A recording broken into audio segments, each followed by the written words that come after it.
All right, babe. This is not my favorite thing in the world. I swear to God, as if you didn't notice. Just breathe and relax. I'll talk to you all day long, but you throw that motherfucker into the equation, and I'm like, no. So tell me about the first time when you said you were 4, talking to spirit. Just tell me that story. Yeah. So I'm 4 years old, and I knew that I'd come into this experience. I watched myself come into this experience. And so I knew that something was by choice. And then at 4, I'm laying in bed, and I see an angel pop up over the end of the bed. All I know is I just see a head and a wing come up. And so I'm like, Mom!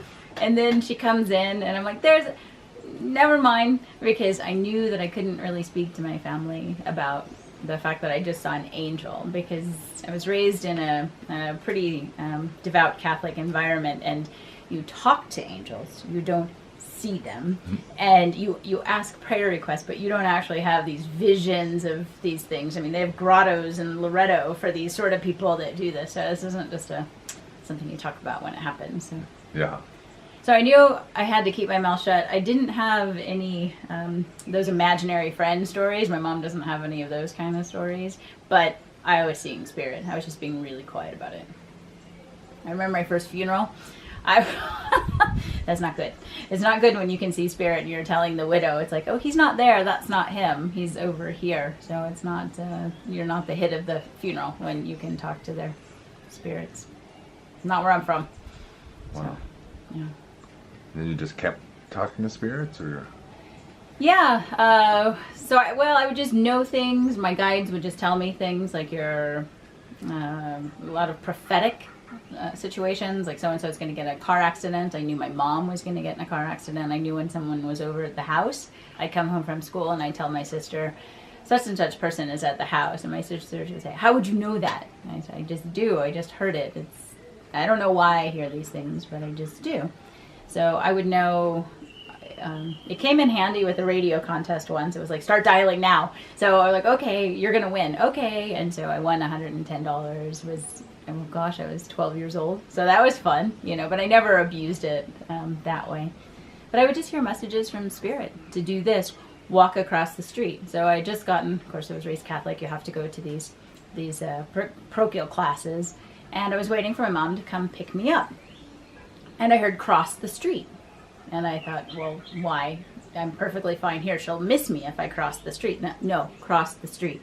So I did. As soon as I got over to the other side, I didn't even turn around yet, and a car came without their lights on at night, and they ran. It was 2 young kids driving the car, going real fast. They ran over the sign that I was just leaning up against. And so this is the kind of the whispers or the insistence that spirit would give to me. So it was really one-sided. It was spoken to me.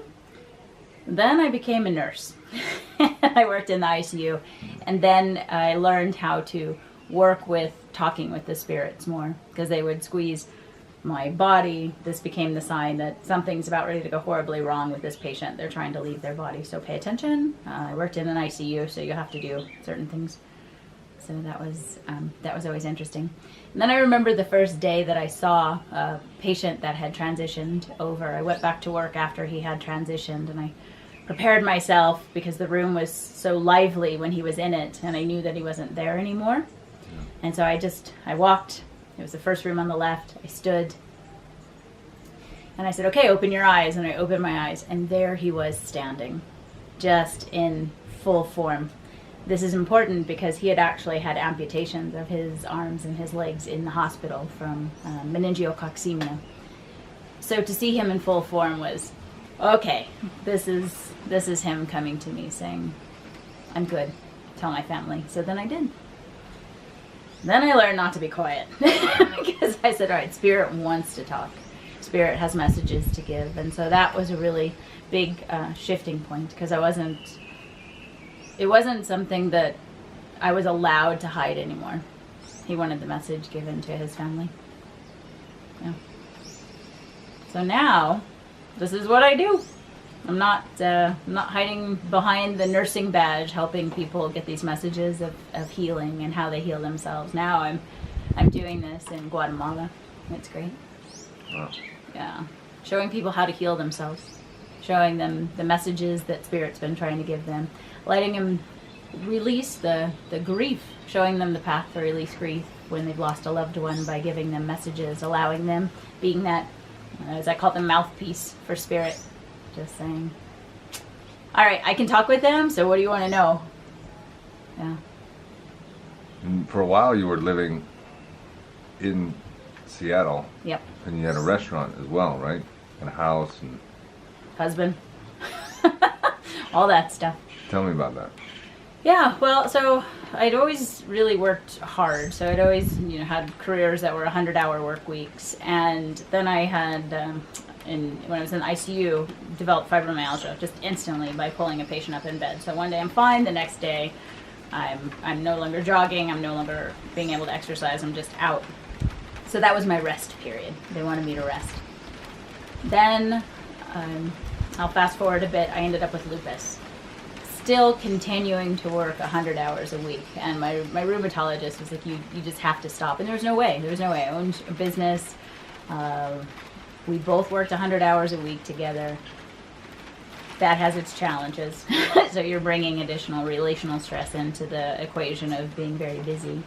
And I just said something has to give. I mean, it was of no fault of his, it was no fault of mine. I couldn't just keep up with that and do the healing that I needed. And so I was doing hypnotherapy on people on Sunday night after 7, or I was doing my mediumship channeling groups where I invite people over and we'd have 30 people come in and I would give spirit messages with another friend of mine, which was great, but that was this amount of time in when I wanted it to be this big, and my soul just kept crying out to say, Tamila, step back into that role of helping people heal themselves.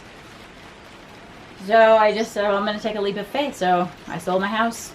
I had put my husband on warning that I needed to go do this.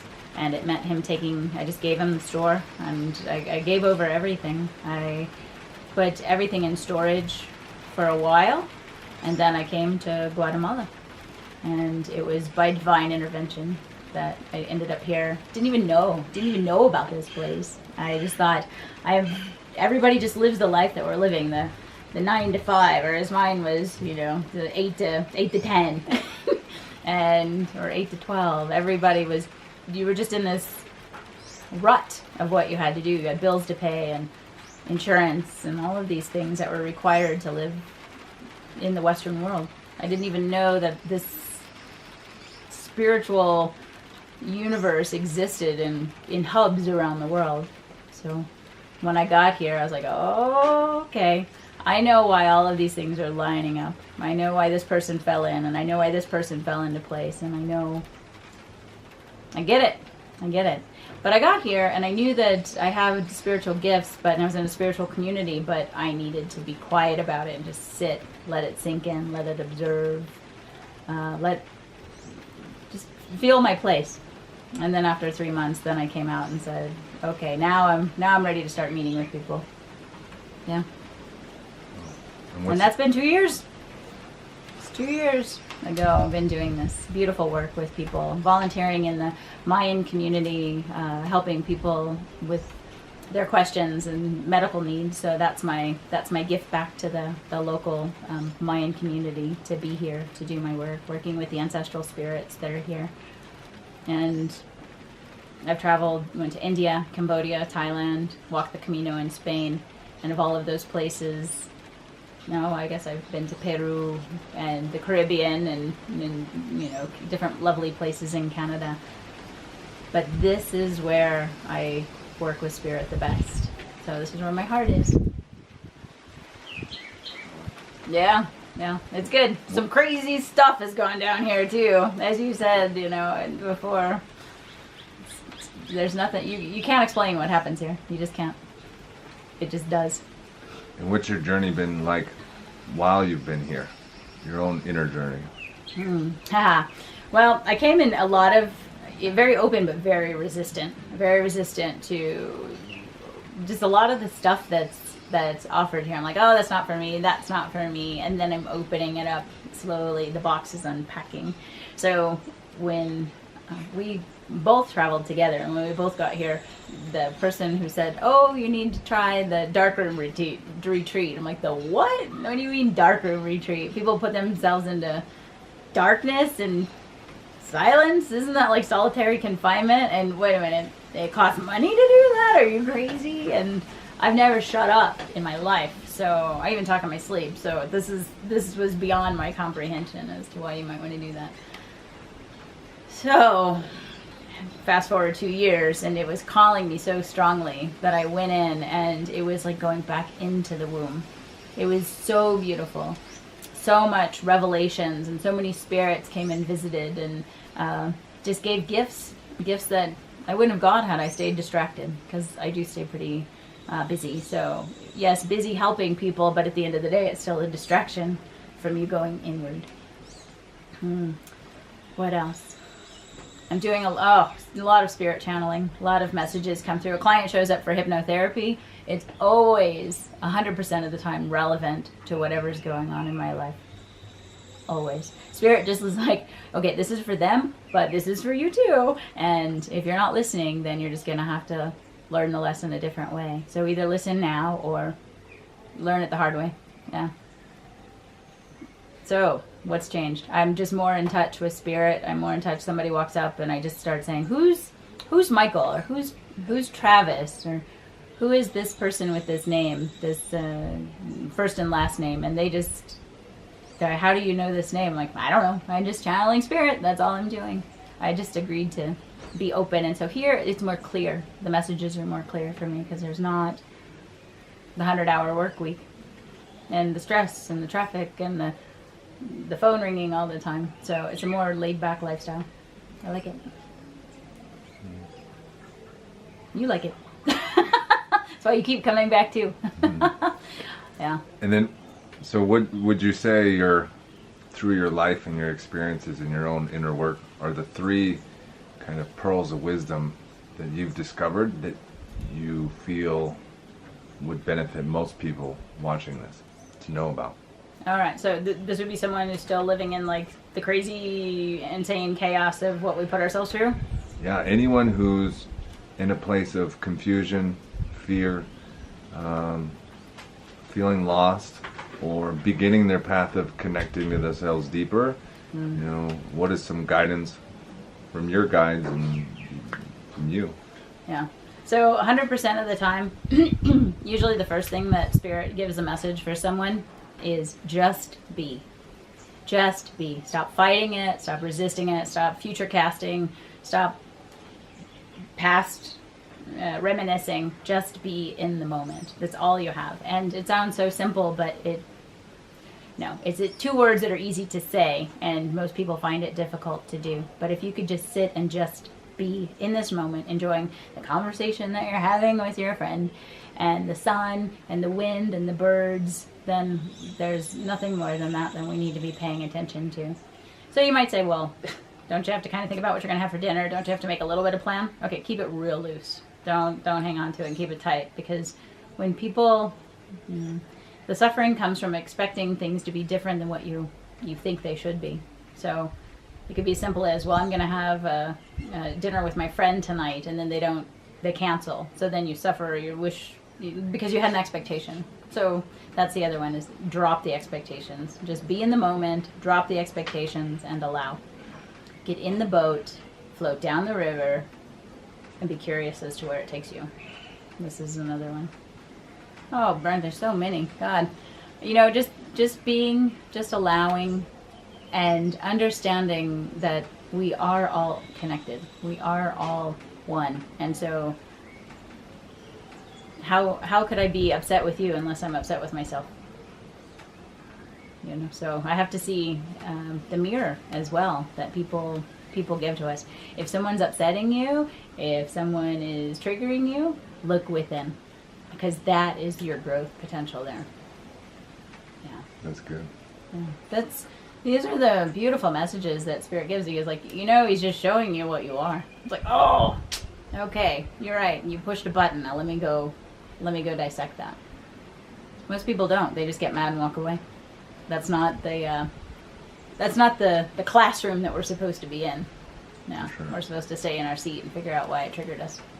So, channel, when you go into spirit and do spirit channeling, oof, they're so clear, they're so precise, they're so exact, and if we just listen, we'd actually save ourselves a lot of trouble. So I really enjoy when I can show up for someone and just be the voice of spirit, or connect them directly into their own spirit and let that voice come through them. Wow. That's beautiful. So what are all the magical offerings that you offer? Yeah. What's my menu? And an explanation of a little bit of them for people that might be not familiar with what you're talking about. Yeah, okay. Well, first I just show up as I ask to be the clearest, highest channel from the source of the light, okay, in service to others. So that's how I show up.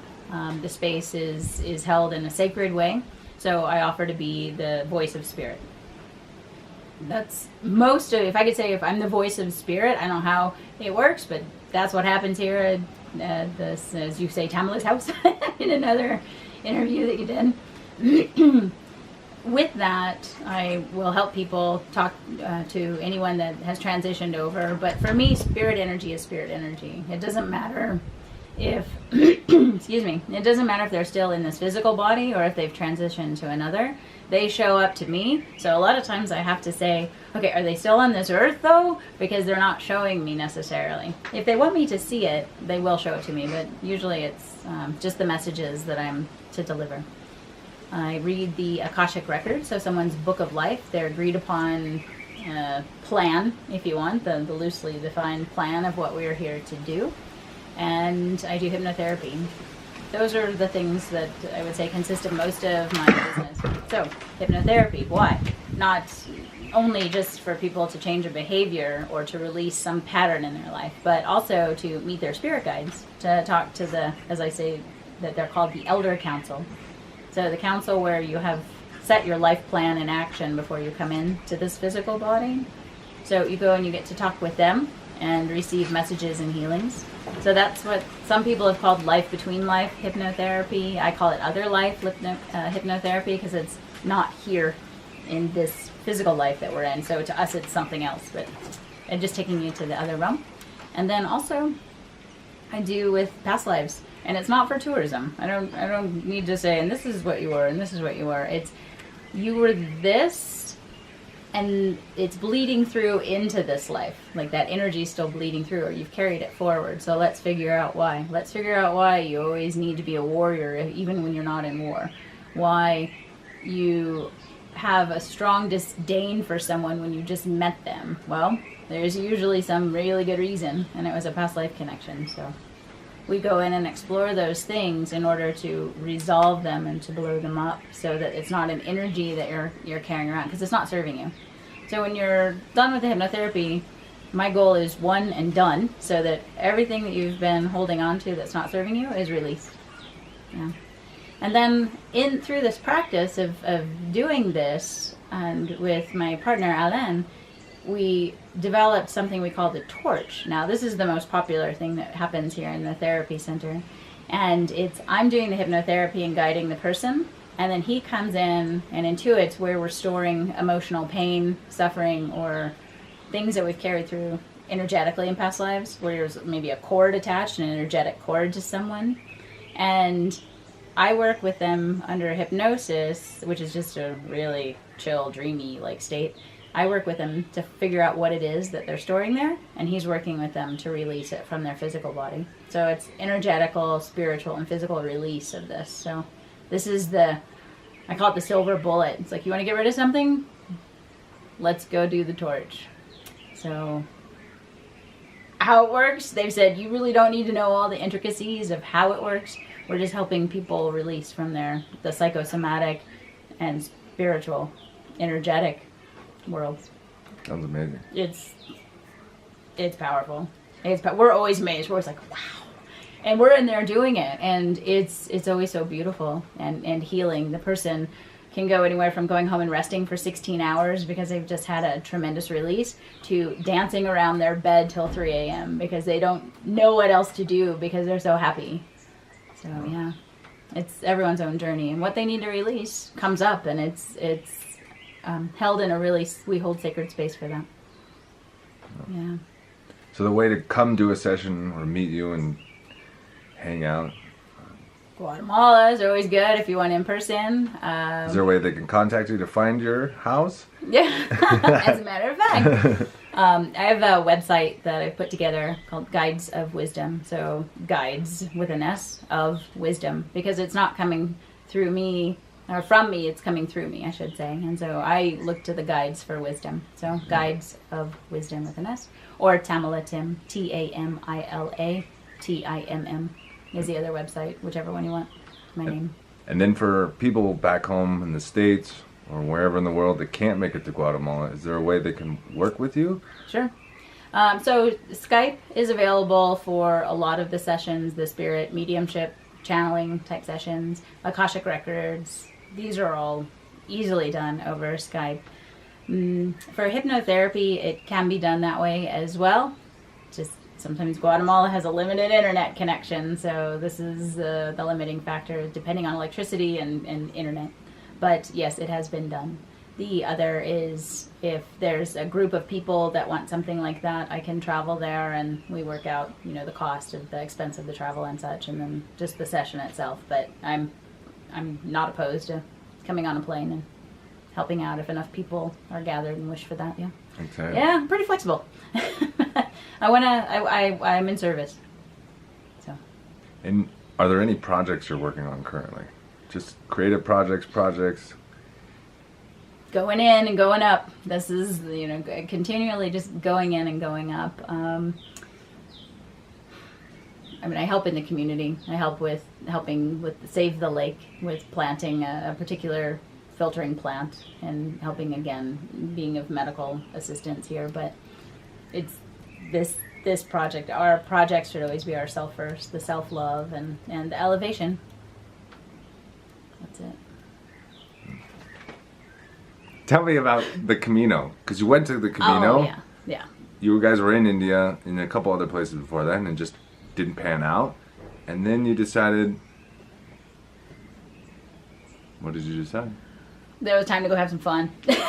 So Alan and I, as you said, we went to a couple of places in Asia, and it was just like, F it, we're gonna go have some fun. It was rough in those places. So we had flew to France and just walked. And before, the reason I knew that this was an important journey for me to take, either with my partner or alone, is they said, when you walk, you will find peace in your heart.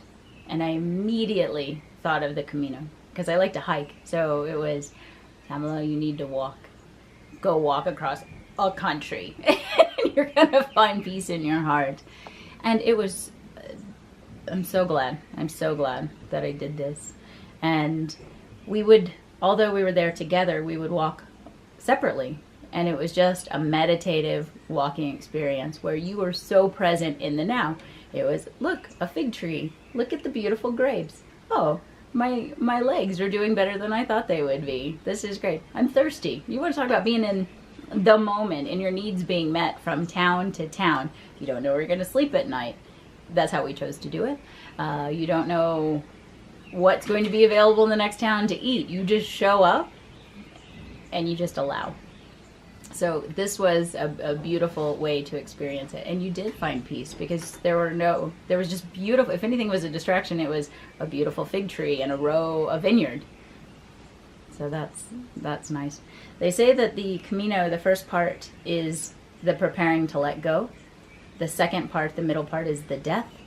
And the third part is the rebirth. And they're accurate. They are. It was a full experience of a rebirth, which is another story for another time. But you will transform. You will. There's no way of getting around it unless you're just drinking your way across the country and avoiding it. But it is transformative. I recommend everyone to have that experience. And isn't there a place where there's a pile of rocks? What's that place like? Yeah, that's called the Iron Cross, and there's a lot of mystery that surrounds when it showed up, how it got there, who put it there. But there's a pile of rocks there, and there's a big pole with a cross, an iron cross on the top of it, Cruz de Ferro. And you climb a mountain, Turns out there's actually a car route there too. But you climb a mountain that's not easy. And you have carried, I think it's about 40% into the journey. You've carried something from home that represents your burden, a rock. You've carried a rock that's equivalent to the size of your burden in your backpack the entire time, and you leave it at the cross. So it's powerful when you show up and you're seeing people just standing there and they're saying prayers and they're asking for entrance into heaven, and have they been good enough to, they hope that their good deeds outweigh their bad deeds. So there's a lot of this going on. But for me, it was about laying down just burdens that I no longer wanted to carry. But I also laid down my medicines for lupus. And I said, I have had enough. I'm done with this medicine. I'm done with lupus. I don't need this burden anymore. And that was the last day that I took any medicines for lupus. What did it feel like as you were releasing this medicine? With a need for medicine. Releasing this thing that Western medicine said I had, and it was symptoms. Basically, I released symptoms. It was cathartic.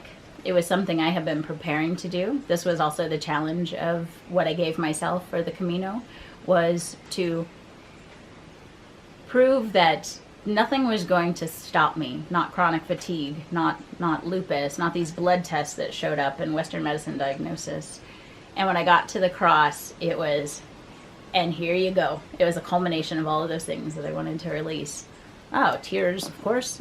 It was, you can't explain what was happening. But what was funny is I went to dig into my bag to just grab the bottle that was loose. And I was digging, and I was digging, and I was digging. And for minutes going by. And I'm like, why can't I find this bottle? I know it's in here. So then I start pulling things out. And I finally find it at the bottom where it should have been just easily grabbed. So there's always this push-pull of what we want to release, but yet some resistance to it or finding it. Like I had all intention, and yet the bottle wouldn't allow me to be, it wouldn't allow to be found. And then I just keep digging, and then release it. To say what it felt like, oh, I don't know, Brent. It's like taking off a heavy wool coat, soaking wet wool coat that you've been wearing for 8 years, and just leaving it there and going, I'm free. Yeah. How many people do that work, though? How many people just say, well, I have diabetes, or I'm diabetic, even worse. Now they've labeled themselves as permanently having this condition. All of it can be released energetically, spiritually, with intention, with the power of thought. Can be done. And I'm pretty stubborn, so if I can do it, this gives everyone hope. Setting your focus, setting your attention, and when it releases, it feels like you remembered how to fly. Yeah. So it was transformative, to say the least. To say the least. Yeah. And there's a rebirth that goes with that. You know, it's part of the death of the old. When you say the word death, people are fearful. And so here you have the death of the old. And I welcomed it, and it was still trying to elude me by not allowing me to find it in my pack. And I was like, oh, you're not going to win. You're not going to win. No, you're coming out. So being open to the death of the old. So I had a thought, and just tell me what you think and how this feels. Or mostly tell me how this feels. Have you ever given a thought to leading your own group and combining your own gifts on the Camino? Yeah, we're talking about that now. Thinking about putting it out there. I'm trying to see would I do the same route again, which is magical to do the Camino de Frances, or would I do another route? But yeah, yes. To answer your question, I'm thinking as soon as this September of putting that together and letting people do that. Now, here's the issue. Everyone walks at their own pace. So it's not really a group activity per se, because everyone really does walk at their own pace. It's not all uphill. Like you just did the trek and everyone's just waiting and breathing and catching up. This is, you can just keep going. And it should be that way. You shouldn't do the Camino in a group except at the end of the day or for lunch when you meet. But at the end of the day, that's the time to gather, not during the Camino. It's not a walking Vegas. It's an inward journey of the heart. Yeah. So, yeah. Awesome. Groovy. Groovy. Yeah. Anything else? What else? Anything you want to share at all? God, if you guys haven't experienced Lake Atitlan, you've got to come down here. San Marcos it's beautiful. You can do ashrams, you can do the dark room retreats, you can do yoga, all kinds. There's cacao, so the beautiful cacao plant. What else? Of course, coffee, so it's always good. But anything and everything spiritual happens here, so I'm glad that you find this. You're home away from home and you come visit. Just magic happens here and everything. Oh my gosh, if you want something to go into the spiritual microwave, come to San Marcos, because boom, it's going to happen in so fast. I call San Marcos the bar. In a good way. You walk in and you want to be transformed by the time you leave the bar. Usually people do it with alcohol, but here at San Marcos you're doing it by going deep. By going deep and you're removing layers. So come to the bar. It's open. I love it. Yeah, come to Tamila's house. Come to Tamila's house. That bar's open. Yeah, it's all good. I like it. Cool. Anything else? I don't know. It's just going to show up later. Right now in this moment, just enjoying hanging out with you. Me too. Yeah.